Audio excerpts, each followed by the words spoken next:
June 1941. Nazi Germany invades Soviet Russia under Operation Barbarossa. By winter, the Soviet Union is on the brink of collapse. Had the Soviets surrendered, World War II would have been impossible for the Allies to win. We know this because the Russians single-handedly wiped out more than 3 times the number of Axis divisions than the American and British did combined. 607 Axis divisions destroyed by the Soviets to the combined total of 176 Axis divisions by American and British efforts. What is little known about the war is how close the Soviets were to certain defeat. In early 1942, the Japanese were seriously pondering an invasion of Russia through Manchuria in the Far East.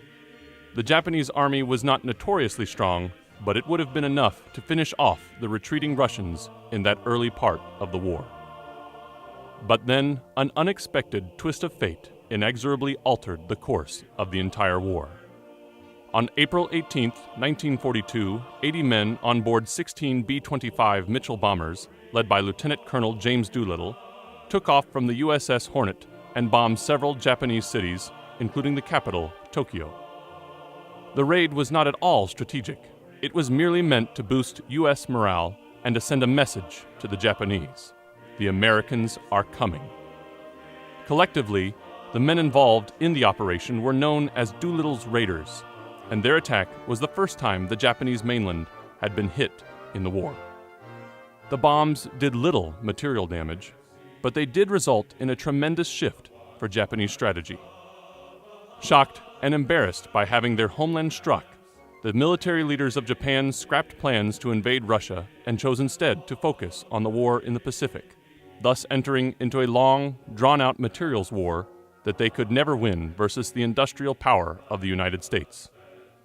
As a result, Soviet Russia survived for 2 more painful years before the Red Army rose to become the largest military force the world has ever seen, crushing over 75% of Nazi and Axis forces. For their part, the very name Doolittle's Raiders has proven prophetic because they did in fact do little. They only hit a few targets that were easily repaired and then landed in mainland China. This came at great risk and sacrifice to the pilots, several of whom were captured, died in action, or were executed, while others were imprisoned by the Japanese for as long as 40 months. But their impact changed the war and the lives of countless millions for generations to come. It is noteworthy that at the time of the attack, the men of Doolittle's Raiders had no idea that the Japanese were planning an invasion of Russia, or that their feeble, seemingly insignificant actions could change the minds of the Japanese leaders and ultimately the course of the war. They simply did their part, risked their lives, and gave their all for their country. Like Doolittle's Raiders, believers in Christ are called to risk everything for the sake of Christ and His kingdom.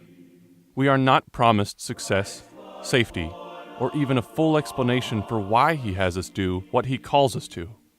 But if 80 men were willing to die just to rally their country and send a message to the enemy of the United States, shouldn't we be even bolder for Christ and His unshakable kingdom?